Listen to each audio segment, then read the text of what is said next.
Good morning. मेरा नाम है गुरिंदर और चलिए हम अपना जो है पढ़ाई शुरू करते हैं। तो कल हमने पढ़ा था सेंटेंसेस के बारे में। ठीक है जी, पहले थोड़ा सा पिछले वाला रिवीजन कर लेते हैं, फिर उसके बाद नेक्स्ट का हम अ, आगे पढ़ेंगे इसमें।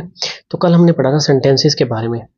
सेंटेंस क्या होता है और सेंटेंस के टाइप क्या होते हैं। जैसे group of words that makes sense is called a sentence. अब आई होप आपको जो है सेंटेंस का मीनिंग बहुत अच्छी तरह से आ गया होगा। आप लोगों ने अच्छे से प्रैक्टिस की होगी अपने सेंटेंसेस की। ठीक है जी। तो आपने कल जो पढ़ा था वो देखो, types of sentences, assertive sentences, imperative sentences, exclamatory sentences, interrogative sentences, optative sentences. ठीक है जी, आज हम इसके बारे में पढ़ेंगे आगे कि असर्टिव सेंटेंस क्या होता है और इंपेरेटिव सेंटेंस क्या होता है, एक्सक्लेमेटरी सेंटेंस क्या होता है। ठीक है जी। तो चलिए शुरू करते हैं। देखिए, असर्टिव सेंटेंसेस और स्टेटमेंट सेंटेंसेस। तो यहाँ पे हमें एक चीज़ तो पता चल गई है कि यहाँ पे कहीं ना कहीं स्टेटमेंट की बात की गई है। कहीं ना कहीं हमारे हमसे कुछ ना कुछ ये जानकारी देने की बात की गई है हमको। तो चलिए कुछ एग्जाम्पल के थ्रू देखते हैं। जैसे पहला example, Ram is a brilliant student. Ram कैसा स्टूडेंट है? ब्रिलियंट स्टूडेंट है राम, बहुत अच्छा विद्यार्थी है।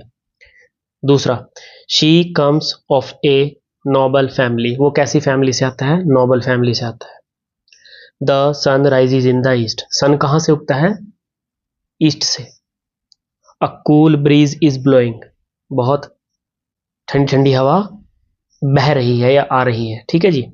अब आप इन सेंटेंसेस में कुछ तो आइडिया लगा पा रहे होंगे कि यहाँ पे कहीं ना कहीं स्टेटमेंट दी गई है कि Ram is a brilliant student. किसी के बारे में बात की जा रही है, कोई किसी के बारे में बता रहा है। जैसे Ram is a brilliant student, Ram के बारे में बात की है।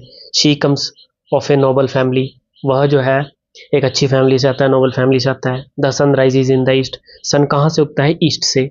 अ कूल ब्रीज इज ब्लोइंग, तो ठंडी ठंडी हवा क्या है? चल रही है। तो इसमें सेंटेंसेस में देखो, the above sentences simply state facts. अब ये जो है फैक्ट्स है। ठीक है जी, फैक्ट के बारे में बात कर रहा है। दे असर्ट और declare something and therefore they are called statement, assertive और असर्टिव सेंटेंसेस। दीज ठीक है जी, इनके अंत में हम फुल स्टॉप लगाते हैं हमेशा। तो ये जो है किसी सेंटेंस के बारे में जो है हमारा जो है असर्टिव सेंटेंस जो है हमें फैक्ट्स बताता है, किसी के बारे में बताता है, कोई स्टेटमेंट के बारे में हमें बताता है, तो उसको हम बोलते हैं असर्टिव सेंटेंस। ठीक है जी। अब आप अपने आप से कुछ उदाहरण बनाइए, कुछ एग्जाम्पल्स लिखिए और उनको सॉल्व कीजिए खुद से और क्लासीफाई कीजिए कि इनमें कौन सा असर्टिव सेंटेंस है। जैसे Ram is a brilliant student, Sita, ऐसे ही आप सीता के ऊपर बना सकते हैं। खुद के ऊपर, I am a brilliant student. ठीक है जी। The sun set in the, बताओ बताओ कहाँ पे होता है सनसेट? कहाँ पे होता है? कहाँ पे होता है सनसेट? शाबाश, ये क्वेश्चन आपके लिए है। आप मुझे कमेंट बॉक्स में बताइए। इसका the sun rises in the east बोला है, तो sun set, the sun set in the कहाँ पे होता है? सनसेट कहाँ पे होता है वो आप मुझे बताएंगे। ठीक है जी, ये आपके लिए होमवर्क है। तो चलिए, आपको अब जो है बहुत अच्छे तरीके से समझ में आ गया होगा कि असर्टिव सेंटेंस या फिर स्टेटमेंट सेंटेंसेस क्या होते हैं। अब आता है हमारा दूसरा जो सेंटेंस है, वो है इंपेरेटिव सेंटेंसेस। इंपेरेटिव सेंटेंसेस, अब यहाँ पे हम कुछ उदाहरण देखेंगे, उसके बाद मैं आपको डिटेल में समझाऊंगा कि इसको क्या बोलते हैं। जैसे ओपन द डोर, दरवाजा खोल दो। Please bring me a glass of water, मुझे एक पानी का गिलास दे दो। हैव पाइटी ऑन मी, मुझ पर दया कीजिए। Let us sit in the sun, चलिए धूप में बैठते हैं। ठीक है जी। तो यहाँ पे जो है आपको देखेंगे आप, हर एक सेंटेंस का अपना मीनिंग है। देखो, ओपन द डोर, यहाँ पे हम ऑर्डर दे रहे हैं किसी को, और प्लीज गिव मी, यहाँ पे हम परमिशन मांग रहे हैं, रिक्वेस्ट कर रहे हैं। हैव पार्टी ऑन मी, यहाँ पे भी let us sit in the sun, अब हम प्रपोजल दे रहे हैं किसी को। तो जैसे in sentences, it may seem that the first sentence is a command. जो पहला सेंटेंस है ओपन द डोर, हम कमांड दे रहे हैं किसी को। और जो सेकंड है उसमें हम रिक्वेस्ट कर रहे हैं कि please bring me a glass of water, ठीक है जी। और जो थर्ड है उसमें हम एंट्रेटी दिखा रहे हैं, हम विनती कर रहे हैं किसी से कि मुझ पे दया कीजिए। और फोर्थ में हम प्रपोजल रख रहे हैं किसी के सामने, ठीक है जी। तो ये जो सारे सेंटेंस है, a sentence that express a command, a request, an entreaty और a proposal is called imperative sentence. तो जो हमें प्रपोजल दिखाता है, कमांड दिखाता है, रिक्वेस्ट दिखाता है, एंट्रेटिव दिखाता है, तो हम ऐसे सेंटेंसेस को इंपेरेटिव सेंटेंस कहते हैं। इनको पहचानने के लिए आपको क्लासिफाई करना पड़ेगा, आपको प्रैक्टिस करनी पड़ेगी इनकी। आप लिख लिख के अपने खुद से सेंटेंसेस बनाइए और खुद से लिखिए। मेरी वीडियो को एक बार अच्छे से देखिए, उसको जो आपको उसमें ज़रूरी पॉइंट्स हैं उसको लिखिए और फिर आप खुद से ही एग्जाम्पल बनाइए और उसको प्रैक्टिस कीजिए, तो आपको पता लग जाएगा कि इंपेरेटिव सेंटेंस क्या होता है। आप देखिए, आप जितनी प्रैक्टिस करेंगे इंग्लिश की वो आपको उतना ही आएगी, उतना ही आपको आसानी होगी क्लासिफाई करने में, ठीक है जी। अब आपको बहुत अच्छे तरीके से इंपेरेटिव सेंटेंस समझ में आ गया होगा। तो चलिए आगे बढ़ते हैं। अब हम करेंगे एक्साक्लेमेटरी सेंटेंस। तो आपने देखा होगा कि एक्साक्लेमेटरी का एक साइन होता है ऐसे करके, ऐसे, ठीक है। तो ये एक्साक्लेमेटरी का साइन होता है। जैसे अब हम कुछ एग्जांपल देखेंगे, फिर मैं आपको इसके बारे में बताऊंगा।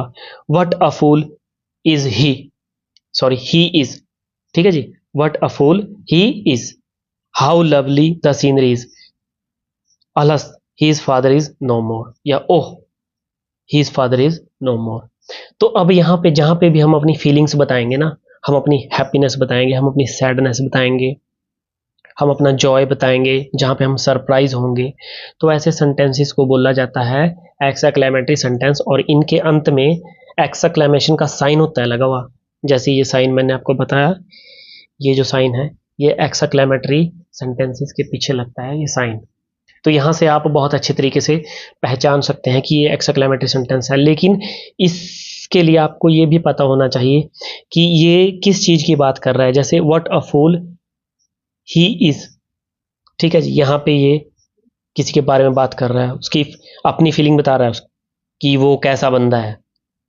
How lovely the sceneries, scenery को देख के वो बहुत ज़्यादा खुश हो रहा है, जॉय हैप्पीनेस बता रहा है अपनी कि क्या सीनरी है भाई। जैसे his father is no more, तो ये बता रहा है कि उसके फादर अब नहीं रहे, ठीक है।